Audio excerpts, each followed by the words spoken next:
dessa pesquisa, eu queria dizer o que foi que assim, tocou, o que me inspirou a pesquisa, o que me fez desenvolver curiosidade sobre o tema.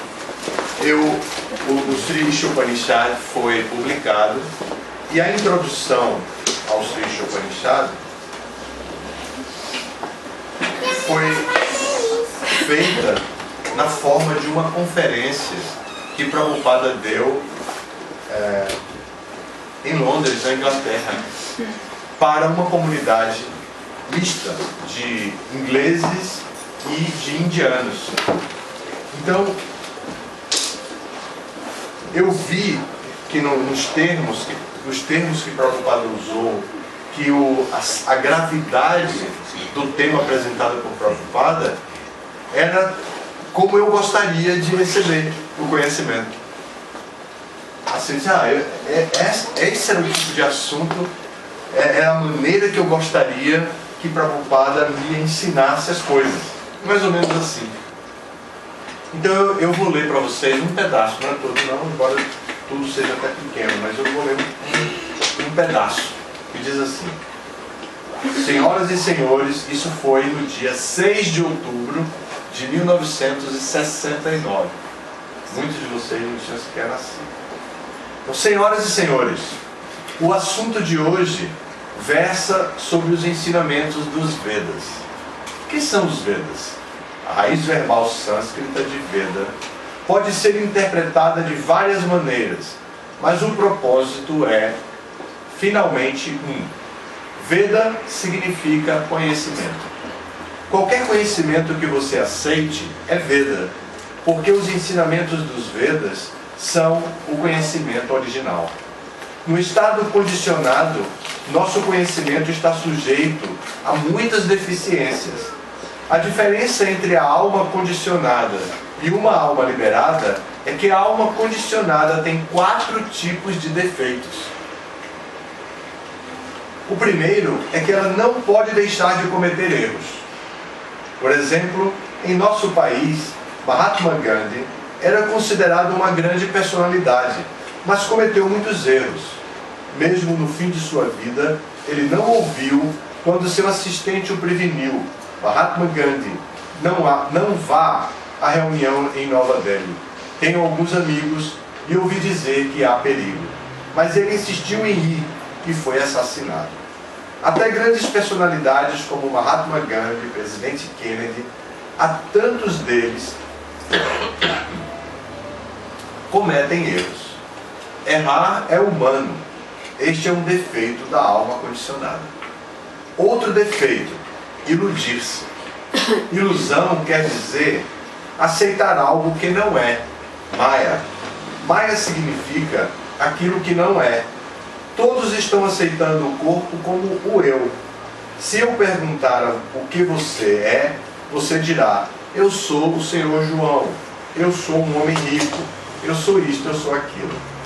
Tudo isso são identificações corpóreas, mas você não é este corpo. Isto é ilusão.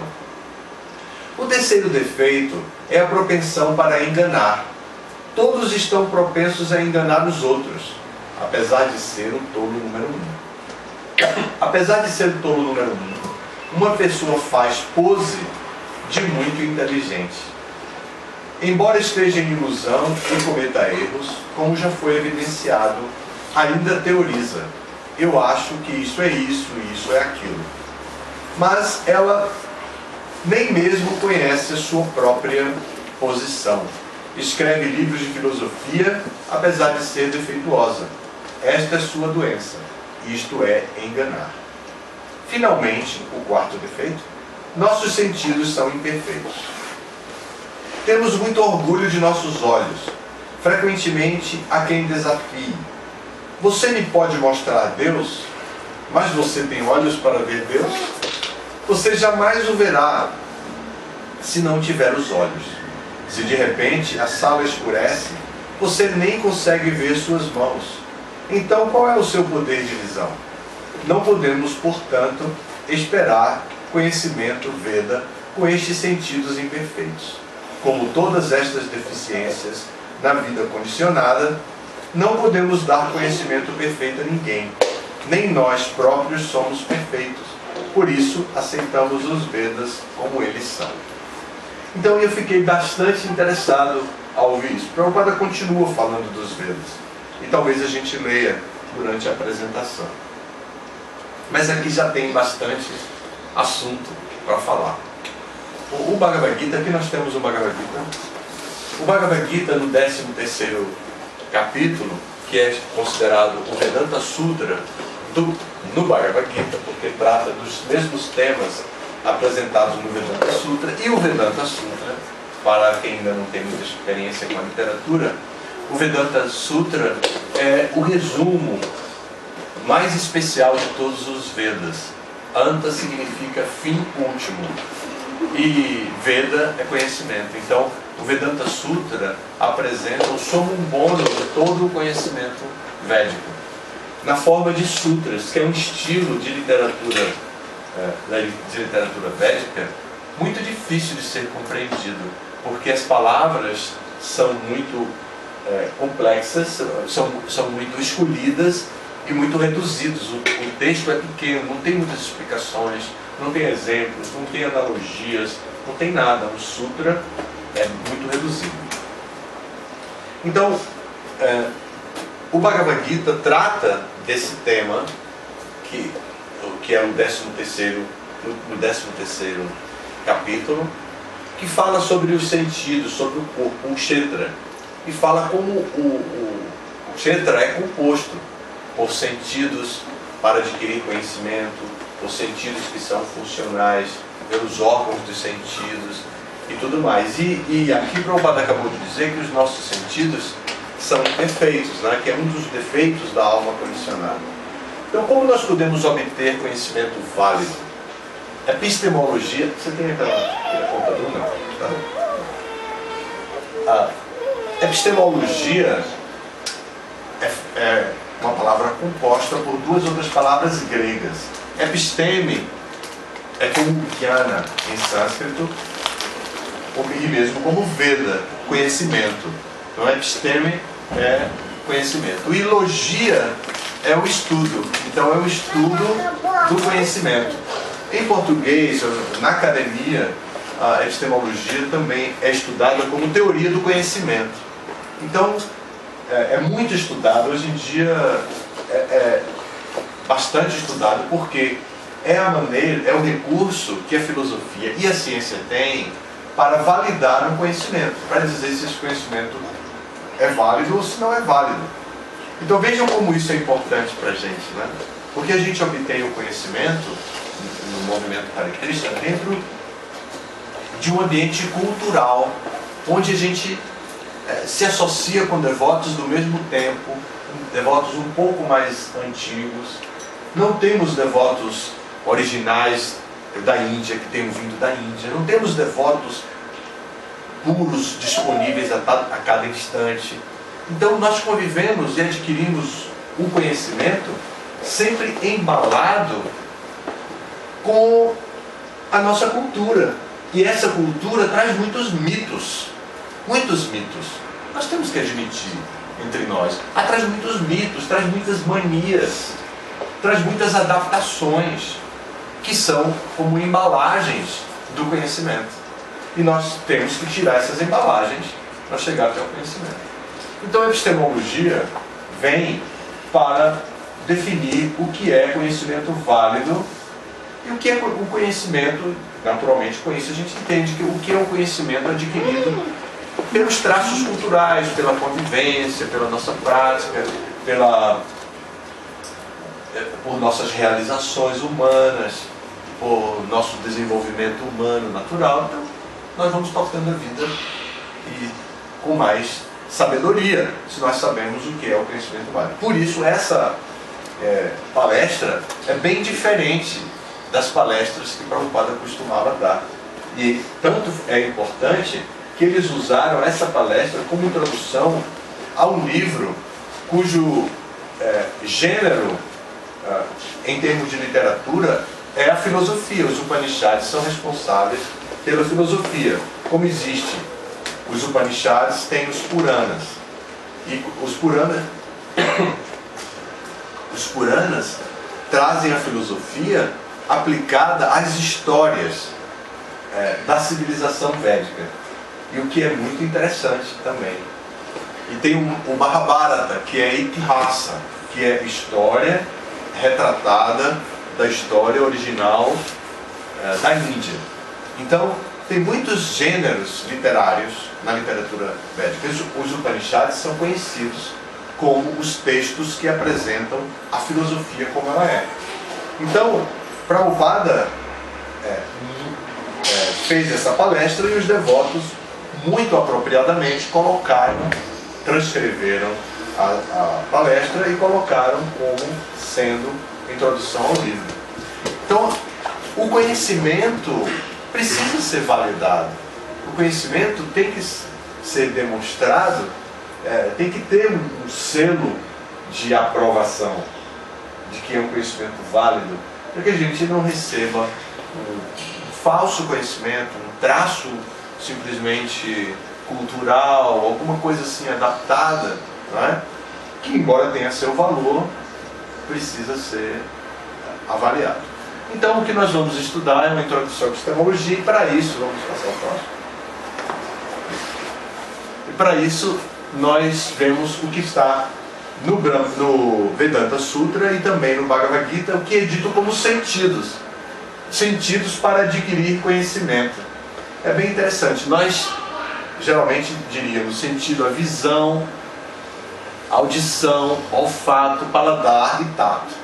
Então eles chamam assim de sentido, eles utilizam olhos, ouvidos, nariz, língua e pele como sentidos para adquirir conhecimento. Então, por favor, Gopi. Então, e sentidos para exercer funções de trabalho, ação, os sentidos funcionais. Então, eles põem a voz, as pernas, as mãos, o ânus e os genitais. Eles consideram como os sentidos que são funcionais na nossa vida. Vamos adiante. E tem o sentido interno. Esses são os sentidos externos. E tem o sentido interno, que é consideradamente como um dos sentidos. Então aqui nós temos 11 sentidos. 5 para adquirir conhecimento, 5 funcionais para a ação e um que é interno, né? A mente, que vai trabalhar com todos os outros que são funcionais, está integrando e fazendo propostas, às vezes propostas bastante incoerentes, bastante absurdas. A mente não tem assim, muito escrúpulo, né? Então, mas é considerada, por isso ela é considerada um dos sentidos. Vamos passar ao próximo? Agora, nós vamos ver que esses sentidos com a mente não são completamente competentes para nos transmitir o conhecimento como ele é. Viram que nós lemos sobre isso? O Prabhupada disse que a alma condicionada tem 4 tipos de defeitos. Então, nós vamos estudar agora esses defeitos com nome em sânscrito, tudo que já é parte da minha pesquisa. Então, como eu disse aqui, o Prabhupada não diz os nomes em sânscrito, ele faz uma palestra que muito bem elaborada, que poderia mostrar para qualquer pessoa intelectual e da área de filosofia e tudo mais, que Prabhupada sabia o que estava dizendo, mas ele não se aprofundou nesse ponto. Então, os defeitos inerentes aos seres humanos comuns, quais são eles? Primeiro, identificar-se com o corpo material. Ele pensa que é o corpo material. Aquele exemplo que Prabhupada diz, se perguntar quem você é, você vai dizer, eu sou o Senhor João. Então, a percepção de coisas que de fato não existem. Então, são esses dois, o defeito de identificar o corpo com o eu. Não tem um slide antes desse, não? Aceita. Depois isso. Antes é esse. Tá certo. Faltou o slide que diz o nome em sânscrito, que é Brahma. Brahma, que é esse, identificar-se com o corpo material. Então, ele tem essa tendência. Então, o segundo, vamos ver o segundo.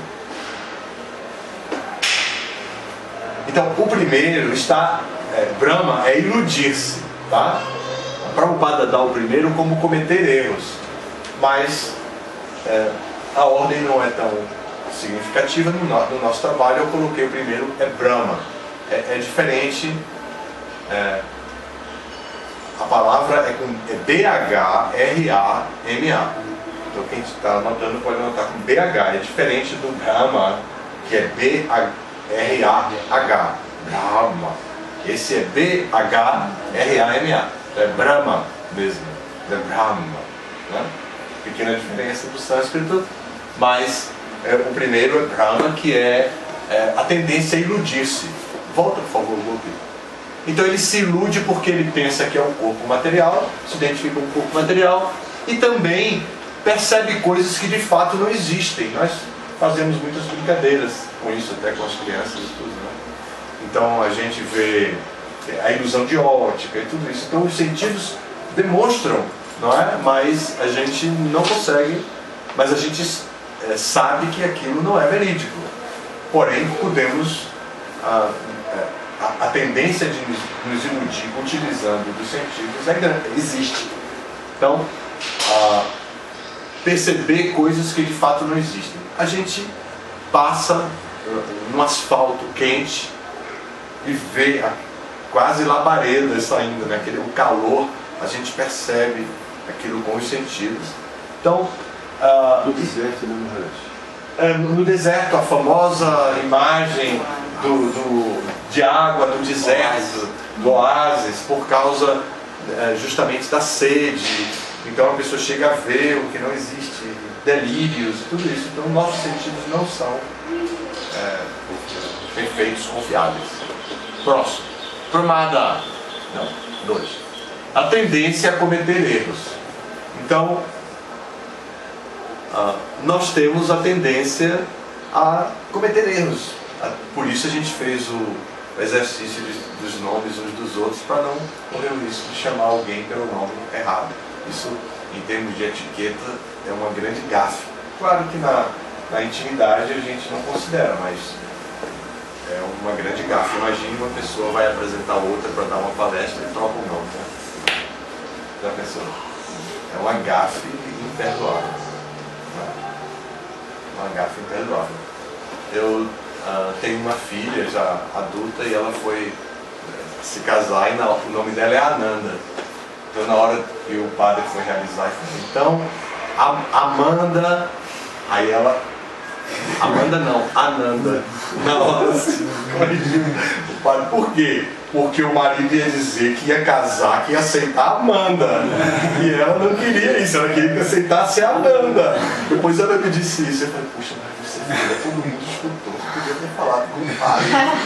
Ela disse, não, o meu noivo, não, o marido dela, ia dizer, ia aceitar quem? Amanda, uma tal de Amanda? Não, eu queria que ele aceitasse a pessoa que eu sou, com o nome que eu tenho lá. Aí, bom, passou, né? Então, nós temos a tendência a cometer erros, isso é bem comum, já sabemos. Então, vipralipsa, isso pode até virar verbo, considerando o sentido, tendência a enganar os outros, né? Não vipralipsar. Não vipralipsar. Não vipralipsar, não engane. Não me engane, não me vipralipse. Né? Como tem outros, né? Outros que já viraram também, né? Tem vários, mas aqui a tendência de enganar os outros, né? Mentir, enganar, fingir, demonstrar o que não é. Isso é nossa tendência como alma condicionada. Então vamos passar. E Karanapatava. Karanapatava, eu não tinha as fontes para colocar os sinais diacríticos, mas o terceiro A, porque pode ver que cada sílaba tem um A aí, né? O terceiro A é longo e o quarto A também é longo. Então seria Karanapatava. Então esse possuir sentidos imperfeitos é uma das. Prabhupada explica também, dizendo como podemos confiar em nossa visão. Se a sala ficar toda escura, não vamos enxergar sequer nossa mão. Então, esse é o exemplo que o Prabhupada dá. Então, eu queria deixar esses brahmanas para explicar de uma vez só. Então, não vai dar para explicar até 1 hora, assim, para a gente explicar todos os brahmanas. Como é mesmo o horário, então 1 hora a gente voltaria e aí... 1 hora para sábado. 1 hora para sábado. 1 hora é para sábado. E aí termina tudo, vai todo mundo embora. Se você quiser continuar. Não, gente, é porque eu pensei que ia ter à tarde, eu não sabia. Não vai ter. Então tá bom. Eu acho que talvez a gente passe um pouquinho da 1. Se fosse, mas a gente já tem um suquinho aí para enganar. Bom, então, o que são os brahmanas? Brahma significa conhecimento. E brahmanas é a validade do conhecimento, a confirmação do conhecimento.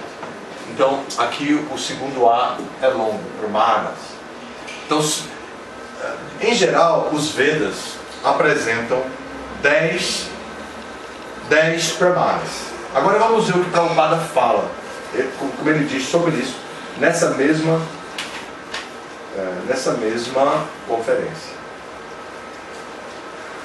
Os Vedas são considerados como a mãe, e Brahma é chamado o avô, o antepassado, porque foi o primeiro a ser instruído sobre o conhecimento védico.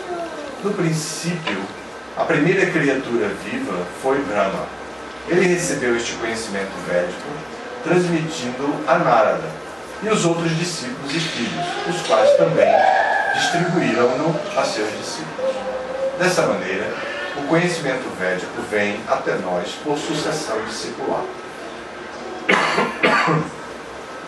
Está confirmado também no Bhagavad Gita que o conhecimento védico assim é compreendido através da sucessão discipular que vem passando de mestre e discípulo. A Débora me fez essa pergunta antes sobre a sucessão, como é a sucessão.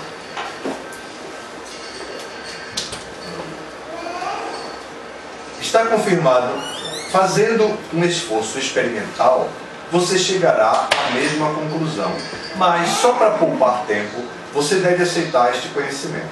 Se você quer saber quem é seu pai e aceita a autoridade de sua mãe, então tudo que ela disser pode ser aceito sem discussão. Há 3 tipos de evidências, que são os brahmanas. Prabhupada dá 3 tipos de evidências, 3 tipos de brahmanas. Tá? Então ele diz Pratyaksha, Anumana e Shabda. Então, Pratyaksha quer dizer direto. A evidência direta não é muito boa, porque nossos sentidos não são perfeitos. Isso já foi falado. Então, se Pratyaksha é a experiência direta dos sentidos, então pode ser que a gente não esteja adquirindo o conhecimento certo, porque os sentidos não são perfeitos. Vemos o Sol diariamente e ele nos parece semelhante a um pequeno disco, mas na realidade ele é maior, bem maior que muitos planetas. Que valor tem esta visão? Está claro que a experiência direta não é perfeita. Temos que ler livros, então poderemos entender sobre o Sol. Em seguida, vem o conhecimento indutivo, a hipótese. Pode ser assim. Por exemplo, a teoria de Darwin. Aqui, então, já está falando do segundo tipo, que é a Anumana. Então, a Anumana, como o Prabhupada deu primeiro, Pratyaksha, conhecimento direto, com o exemplo do Sol. Depois, a Anumana, que é a lógica, o conhecimento lógico, o raciocínio. Então, em seguida vem a Anumana, conhecimento indutivo. O Prabhupada dá apenas como indutivo, mas na minha pesquisa ele é muito mais que a indução, ele é também a inferência, que inclui dedução, indução e dedução da lógica. Então, a hipótese pode ser assim. Por exemplo, a teoria de Darwin diz que pode ser assim, pode ser assado, mas isso não é ciência, é uma sugestão e também não é perfeito. Mas se você recebe o conhecimento das fontes autorizadas, então isso é perfeito. Ele está falando agora do Shabda Pramana, que é o conhecimento que vem descendente de mestre e discípulo, desde tempos imemoriais, desde o próprio Krishna. Então, este conhecimento é o mais perfeito, Shabda. Então, são 3, Pratyaksha, Anumana e Shabda. Pratyaksha é a percepção direta dos sentidos, não é perfeito. Anumana é a inferência, dedução e indução. Também não é perfeito, como o Prabhupada diz. Temos que estudar mais, temos que ler mais livros. E depois vem Shabda. Shabda é a revelação, é o conhecimento que vem transmitido de mestre a discípulo por sucessão discipular. Este conhecimento é perfeito. É o que o Prabhupada está dizendo. Quando você recebe uma programação das autoridades de uma estação de rádio, dá o exemplo do Prabhupada, você aceita. Você não a recusa, nem tem de verificá-la, uma vez que a recebeu das fontes autorizadas. O conhecimento védico é chamado Shabda Pramana. Nós vamos ver isso entre os 10. Shabda Pramana. Um outro nome é Shruti. Shruti quer dizer que este conhecimento tem que ser recebido simplesmente através da recepção auditiva, que vem na sua corrente sucessão discipular. Shabda também significa som, como Shruti, que indica que o som que é recebido através da audição. Os Vedas ensinam que para compreender o conhecimento transcendental, temos que ouvi-lo da autoridade. O conhecimento transcendental é conhecimento que está além deste universo. Dentro deste universo está o conhecimento material e além deste universo, o conhecimento transcendental. Nem mesmo podemos ir ao fim do universo. Como então podemos ir ao mundo espiritual? Assim, é impossível adquirir conhecimento completo. Então, os Vedas têm todo o conhecimento e as pessoas adquirem esse conhecimento à medida que entram em contato com os Vedas através desses 3 métodos: Pratyaksha, Anumana e Shabda. Todos 3 são válidos, são a epistemologia resumida em 3. Mas, dos 3, o mais perfeito é Shabda, que vem revelado por Deus a Brahma, a Narada, na nossa língua é essa, Brahma, Narada, a Vyasa, e Vyasa vai passando, como passou pelos Upanishads, a gente recebe através de Prabhupada. Então esse é o conhecimento em Shabda Pramana. Agora vamos ver os 10 Pramanas e como Prabhupada falou de uma maneira reduzida, se Prabhupada está simplesmente rejeitando os outros ou não. Nós vamos chegar a essa conclusão, tá bom? Então, os primeiros, a Asha Pramana, que é a declaração de um sábio ou autoridade védica.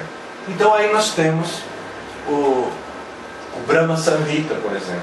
Os Samhitas, de um modo geral, são autoridades são textos que vêm de autoridades sábios, como Dhanvantari Samhita. Eu sempre dou esse exemplo, porque vocês já aprenderam que meu nome é Dhanvantari Swami. Quem é Dhanvantari?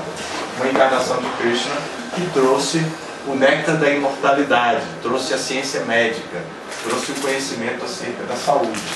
Então, foi produzido um livro chamado Samhita, Dhanvantari Samhita. Esse livro, Dhanvantari Samhita, é considerado Asha Pramana, porque foi preservado. Tem muitos outros Samhitas. Manu Samhita, que origina todo o conhecimento do direito, se conhece muito, até mesmo nos... Quem faz direito ouve falar no código de Manu. Então esse código de Manu é Manu Samhita. Então Upamana é comparação, maior, menor, mais pesado, mais leve. São formas de adquirir conhecimento. Então, fazendo comparação, isso em sânscrito é Upamana. O A, o segundo A é longo, Upamana. Então, Upamana, Pramana. Então, vamos ver o terceiro. O terceiro, Artapati, pressuposição. Tem um exemplo bem interessante que é dado por Diva Goswami. Um exemplo bem interessante mesmo, cabe pra gente. Ele diz assim: o exemplo de pressuposição não tem um Krishna Das, eu vou usar o mesmo nome que ele usou lá. Ele usa o nome Krishna Das, não come de dia. Krishna Das está bem gordinho. Então, pressupomos que Krishnadas come de noite. Não é? Então isso é Jiva Goswami que dá, bem interessante, né? Então, para explicar o que é pressuposição, que você vê pelas evidências, assim, sentidos, pratyaksha e tal, e utiliza de Anumana também para pressupor que, bom, então por lógica, se ele não come de dia e está bem gordinho, está acima do peso, então significa que ele está comendo de noite. Então esse é o exemplo para pressuposição. Abhava é ausência. Quem tem livros tem a experiência de saber isso. Por exemplo, a coleção do Bhagavad. Então, você observa a sua coleção do Bhagavad, está toda certinho na estante. De repente, você sente a ausência de um volume. Você vai lá e calcula o volume aqui, sexto canto, volume 1, está faltando. Então, você sabe que o sexto canto, volume 1, está faltando porque está ausente junto com seus pares na coleção. Então é coisa simples. Então abhava significa isso, ausência. Sambhava, diferente. A é negação no sânscrito, como também é negação na língua portuguesa. E sam é inclusão,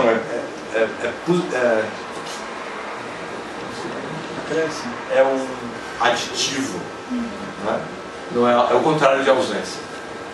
Então, ao contrário de negação, é um aditivo. Então, sambhava, então é inclusão. Então, da mesma forma, por exemplo, vamos ver agora um exemplo na área da economia. Digamos, R$100 é a nossa nota, a nossa cédula dentro do nosso sistema monetário, é a cédula é a maior célula, a célula maior. Então nela estão contidos R$50, R$20, R$10, R$5. Então R$2 e tudo mais. Se você vai pagar com R$100, você vai ter que esperar um troco, porque está contido. Não é que é só uma troca de papel, é um papel com um valor que inclui valores menores. Todos os valores menores do que 100, incluindo 100, estão incluídos ali, né? Aquela nota. 100, 99, 98 e assim por diante. Então, tudo vai requerer um troco, né? Então, sambhava é isso.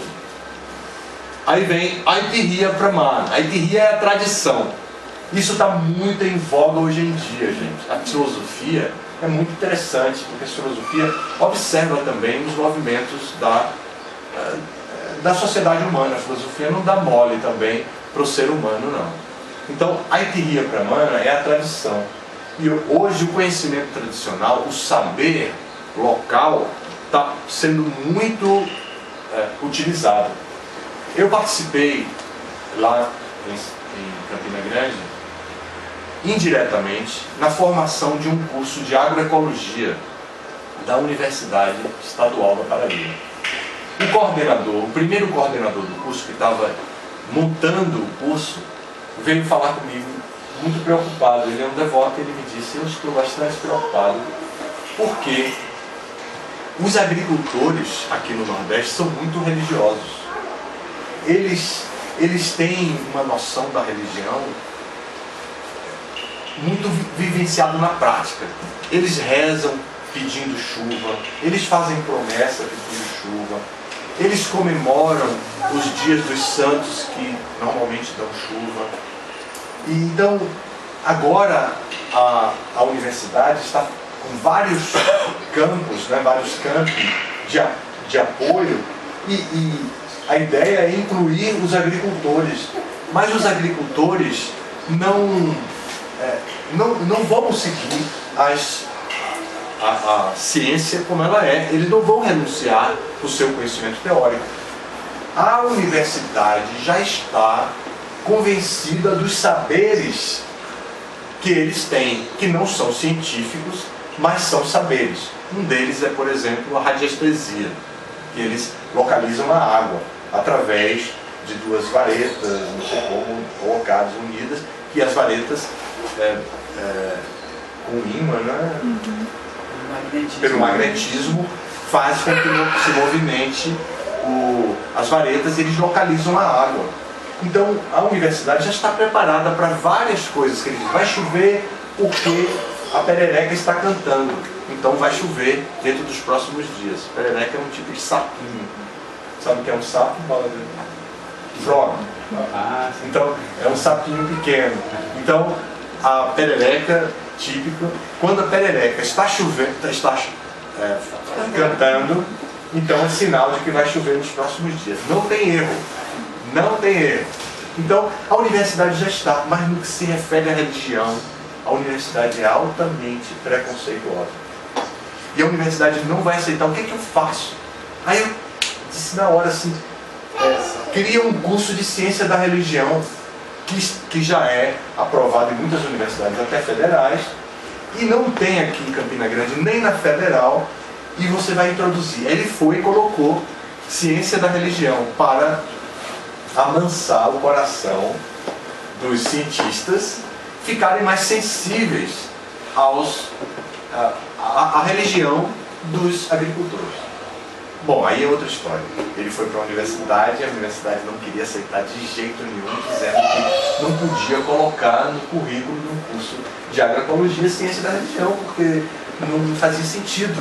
E ele argumentou de que não, que era importante, porque a agroecologia só iria ter sucesso se incluísse os agricultores. E incluir os agricultores não podia excluir deles a experiência do saber religioso. Então tinha que ter uma visão científica da religião. Aí passou. Então, eu sempre dou a cadeira de hinduísmo, né? Quando chega na hora do hinduísmo, eu vou lá para dar a aula sobre isso. E os alunos adoram, porque a gente também distribui praçada, né? O estudante adora comer algo de graça, então a gente vai e distribui. Então, passou, foi muito difícil, mas conseguiu. E hoje eles estão satisfeitos. E toda vez que tem um congresso, eles apresentam que no nosso currículo tem ciência da religião. E outras universidades não têm ciência da religião no currículo de agroecologia. Se você for para lá com a sua transferência, você vai ter que fazer essa matéria que é do começo do curso, primeiro ano. Você não tem essa matéria atrasada, porque aqui não tem. Não. Na UNB não tem ciência da religião. Bom, IFB. Aqui em Brasília é IFB. IFB. A UNB não tem. Então, a Itiria Brahmana é a tradição, os saberes do povo sendo legitimados. De acordo com a cultura védica, e Jiva Goswami, de novo, dá um exemplo, e eu vou dar o mesmo exemplo, porque alguns de vocês já têm experiência, já foram à Índia, conhecem alguma coisa. Uma das tradições é que em Nova Delhi tem um Forte Vermelho. Você conheceu? O Forte Vermelho. O Forte Vermelho é feito com adobe, super adobe, e já colorido enquanto fazem a massa. É muito bonito. Em termos de agricultura, em termos de arquitetura, é tudo de bom. Então, se atribui, pela tradição oral, que este Forte Vermelho foi construído pelos Pandavas. Logo depois da Batalha de Kurukshetra, quando eles tomaram o governo de Hastinapura, eles construíram o Forte Vermelho. São 5.000 anos. Hoje ele é uma peça arquitetônica tombada no urbanismo da cidade e virou ponto turístico. Vocês podem fazer uma foto do lado do forte e tal, e depois fazer. Por tradição, vocês já sabem que não tem referência nas escrituras que aquele foi o forte construído pelos Pandavas, mas é da tradição. Então a tradição é vista também com esse valor, né? Vamos passar? Chesta, gesticulação. Tudo bem aí? Tudo bem, né? Então a gesticulação passa uma mensagem, né? Uma pessoa recebe o resultado de um concurso público que ela fez, então, né? Todo mundo já sabe.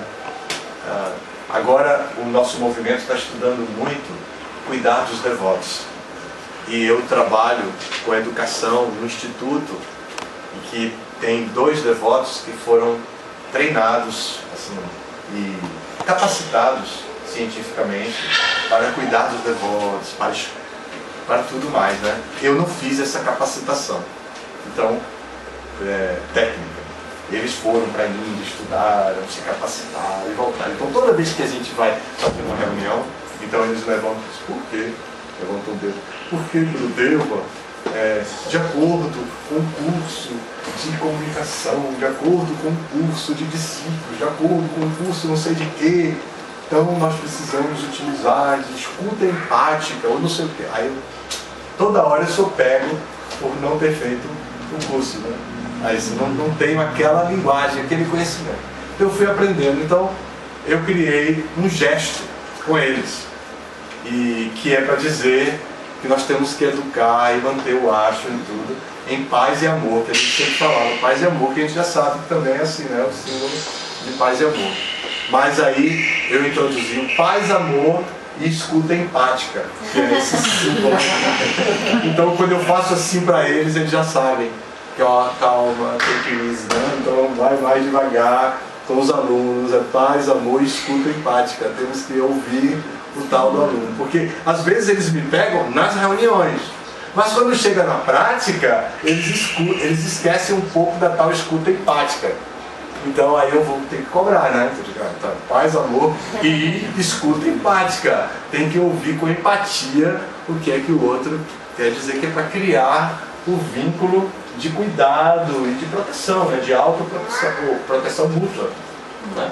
Então gesticulação é isso. Os mudras védicos, né? Os mudras que purificam, que transmitem, porque os brahmanas nem sempre podem falar. Se eles estão fazendo algum tipo de cerimônia, eles não podem falar absolutamente nada. Então eles têm que fazer através de mudras. Então esses mudras substituem os mantras que são pronunciados. Então o alfabeto dos mudras. O alfabeto dos mudras, como é o nome? Libras. No Brasil, Libras. Libras no Brasil. O alfabeto dos mudras, que tem aquelas bem interessantes que a gente vê, né? No avião, quando a gente vai, tem também. Acho que até na televisão já tem agora, né? Toda a mensagem passada. Então, Chesta. Aqui tem, no Chesta tem o S e o T, tem dois pontinhos assim, que são diacríticos, né? Chesta. Gesticulação. Pratyaksha. Agora veio a primeira que Prabhupada citou, não é? A primeira que Prabhupada citou vem no número 8 aqui. Pratyaksha. A gente já conhece, né? Pratyaksha é a percepção sensorial. Aí a gente também já escutou que a gente tem sentidos que são externos e sentidos que são internos. Quantos sentidos são, Carol? Os sentidos externos são quantos? São 5. 5? Você concorda, Fernanda? Sim. Sim? Você concorda, Sandra? Sim. São 5?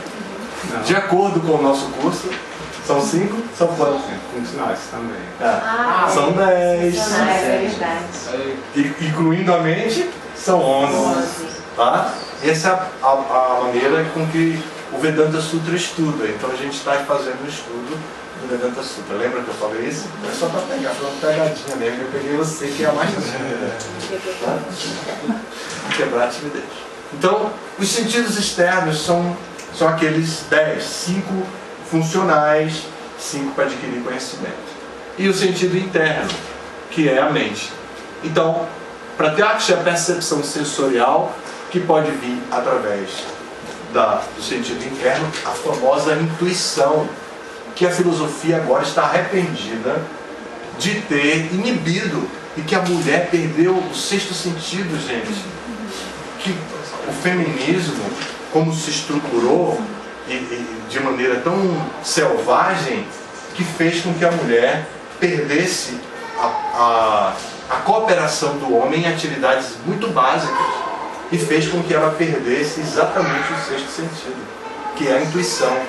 Isso não foi isolado no feminismo, foi apoiado pela filosofia, que considerava que intuição não é científico. Só que aqui não está aprovando essa ideia, né?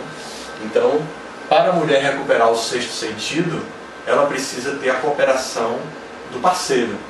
O parceiro tem que estar próximo dela com inteligência masculina e ela com a inteligência feminina, ele com a personalidade masculina, ela com a personalidade feminina, e essa cooperação mútua vai fazer com que a mulher adquira de novo a intuição como sexto sentido e evite a famosa depressão que vem por causa justamente do acúmulo de responsabilidades e tudo. Isso é um outro tipo de estudo da psicologia atual, não estou falando nem da psicologia védica, mas da psicologia atual, analisando os problemas da atualidade que atingem, eu estou falando nesse caso, a mulher, porque a mulher é famosa pela intuição e pelo sexto sentido. Meu pai, que viveu com minha mãe 64 anos e se separaram porque ele morreu. Então é aquele que prometeu separar quando acontecesse a morte, ele aconteceu. Minha mãe tem 90, está viva ainda. Então meu pai sempre dizia isso, né? Ele falava assim: todos os meus argumentos caem aos pés da intuição de sua mãe. A gente revoltava. Ele era apaixonado, ele era bem romântico. Então nós vimos, até quando ele já usava bengala, ele chegar no dia do aniversário dela com um ramalhete de flores vermelhas, rosas vermelhas. Mesmo quando ele já tinha que usar, já dividir a mão com a bengala, ele tinha essa história. E meu irmão, que também é bem sensível, bem puxado a ele assim, então ajudava quando ele já não estava mais andando a trazer a rosa para ele só entregar, né? Então, mas esse sentido interno é poderoso, é irracional. A mente não, e a inteligência, de acordo com a estrutura védica, são diferentes. O Bhagavad Gita diz que há uma hierarquia que é assim: a alma espiritual é superior à inteligência. A inteligência é superior à mente. A mente é superior aos sentidos. E os sentidos são superiores à matéria inerte. Então, isso é bem compreensível, mas não é mesmo, não é tão científico como... Não é uma teoria na qual se baseia a psicologia e tal. Porque a psicologia... mente e inteligência, eles combinam, os dois trabalham muito combinados. Mas na psicologia védica, a inteligência é superior à mente. A inteligência vai adquirir conhecimento e vai dar para a mente, vai discernir a respeito das propostas feitas pela mente. Não é que trabalham juntas, assim, irmãzinha, não. A inteligência tem o conhecimento e a mente faz a proposta. Leva para a inteligência e a proposta diz: isto é benéfico para você. Isto é benéfico para você, mas é maléfico para o próximo. Isso é benéfico para você, mas é maléfico para o meio ambiente. Então você tem que considerar que agora o meio ambiente está sendo muito bem protegido e que já houve muita devastação do meio ambiente. Você não deve agir assim porque vai prejudicar. Então a mente: tá bom, tudo bem, então eu não vou jogar o copo descartável junto com o resto de caco de cenoura. Não vou guardar, tudo bem, vou separar. Então a mente toma essa decisão, mas quem é que vai mesmo separar o copo? Os sentidos, né? Ela não faz o papel de separar o copo. Ela é superior ao sentido. E o copo seria a matéria inerte. Então a matéria inerte é inferior, depois vem os sentidos que entram em contato com a matéria inerte e pode usar bem ou mal. Por exemplo, aí vem o que Prabhupada dá também, o exemplo do bisturi, né? Então, um bisturi na mão de um cirurgião é tudo de bom. Agora, um bisturi na mão de um louco desvairado é uma arma perigosíssima. Então, o bisturi é a matéria inerte e a mão os sentidos superiores à matéria inerte. E aí vem a mente do doido varrido e a mente do cirurgião. Aí vem a inteligência do cirurgião e a inteligência comprometida do doido varrido. Então ele já tem um comprometimento de ordens ou um conhecimento adequado. Então é isso aqui. Então, pratyaksha é a percepção sensorial, que nós podemos contemplar uma obra de arte, podemos contemplar o risco, como aqui tem o caso do engenheiro Sérgio Naia, que construiu um prédio e aqui eu não sei o que ele fez, mas lá no Rio foi com areia da praia, com uma quantidade de sal terrível que fez com que tudo caísse. Baladeva sabe disso? Dessa história? Sabe já? Eu vi na notícia. É bem surpreendente isso, né? Sim. Bem surpreendente para um país como o seu. Você vem do Reino Unido, né? Sim, Holanda. Holanda. Também. Estou Para quem vem desses países já desenvolvidos, é bem surpreendente ouvir que isso possa acontecer, apesar de órgãos fiscalizadores e tudo, né? Mas aconteceu. Então, acho que eu dei uma escapada e me perdi um pouquinho. Estava falando, né? O sentido também, se sentir. Da hierarquia, mas por que eu cheguei em Sérgio Naia? Para sobre a inteligência, O doido varrido e tal. Bom, parece que vocês entenderam também, né? O assunto. Então, aqui temos que a pratyaksha pode ser externa ou interna. Pratyaksha, ou a percepção sensorial, é externa quando é feita através dos sentidos para adquirir conhecimento e os funcionais. E é interna quando é através do 11º sentido, que seria a mente. Tá bom? Interna, a intuição principalmente. Vamos passar para o outro. Pratyaksha. Aí vem agora... Não. Ah, meu Deus, faltou um também. Anumana, mas vai ter uma boa descrição sobre Anumana, que é a inferência. Anumana, que vem antes desse, que é o 9, são dos 3 principais. Anumana não é Anumana, como o brasileiro nasaliza muito na sua pronúncia, é Anumana. Né? Então, Anumana seria a lógica, a inferência, que inclui dedução e indução. Nós vamos ver a diferença tem uma nota especial mais adiante sobre a diferença entre indução e dedução. Mas o nono pramana seria Anumana Pramana, que é a lógica, tá bem? O raciocínio lógico.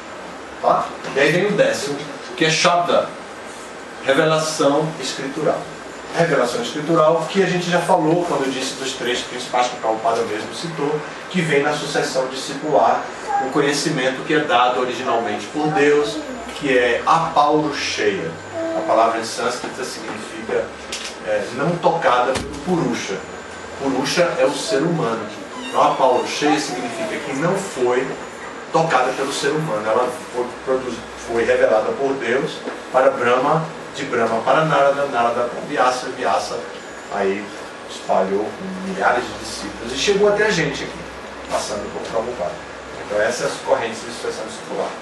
Então é Shabda Pramana, o som original que saiu de Deus. Quais foram as 2 primeiras, a primeira palavra dissílaba que foi ouvida por Brahma no início da criação? Essa pergunta só para só para fé. Tapa?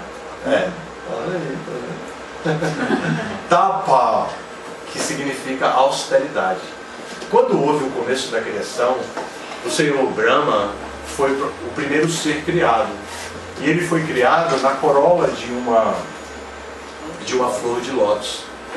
E ele olhou para um lado, olhou para o outro, não tinha mãe, não tinha pai, porque ele não foi criado através desse processo. Ele olhou para um lado, olhou para o outro e ficou curioso, como já estava representando o ser humano mesmo.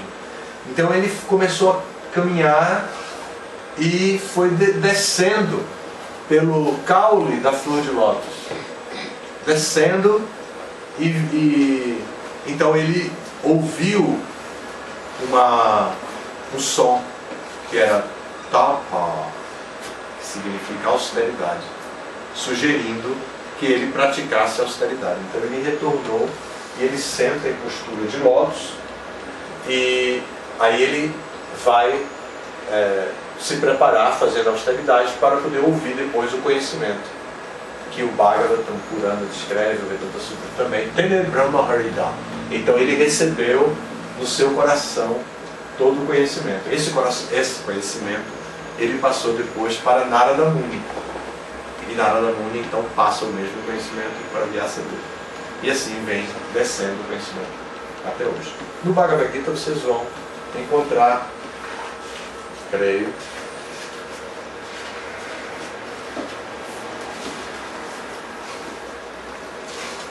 você localiza aqui a corrente de sucessão discipular.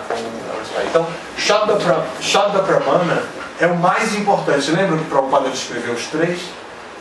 Pratyaksha, Anumana e Shabda. Prabhupada disse que Shabda é o mais seguro, porque é o que o conhecimento revela. Olha o que Prabhupada fala sobre segurança em termos de conhecimento.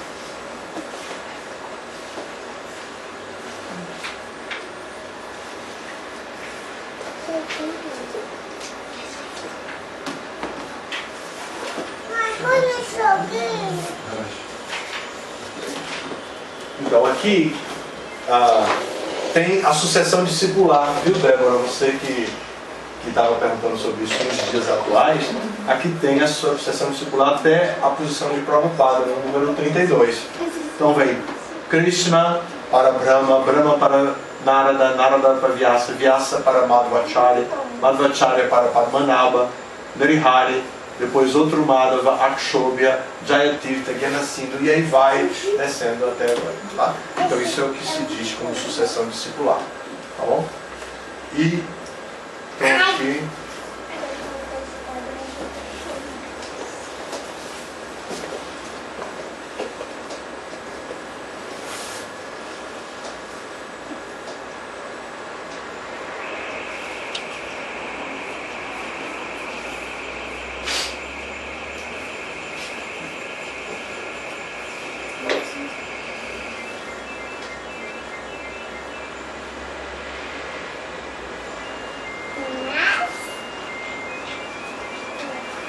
bom, então, Shabda, vamos deixar essa parte daqui da introdução de Prabhupada de novo.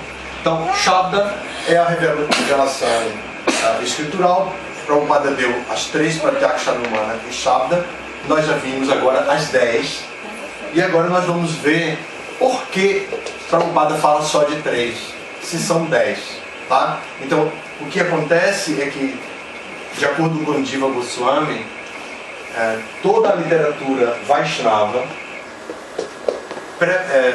leva em consideração principalmente essas 3. E que essas 3 incorporam as 10, todas. Todas as 10 podem ser simplificadas apenas em 3. Nós vamos ver como é que elas se associam e como é que, por exemplo, Aitihya Pramana vira o Pratyaksha, o Shabda, o Anumana, como é que Arsha Pramana vai virar também, como é que ela vai sair cedendo o seu lugar entre as 10 para virar apenas 3. Tá bom? Vamos ver o próximo slide. Então, principais Pramanas e seus derivados. Então vem Anumana, tem 4, que são comparação, pressuposição,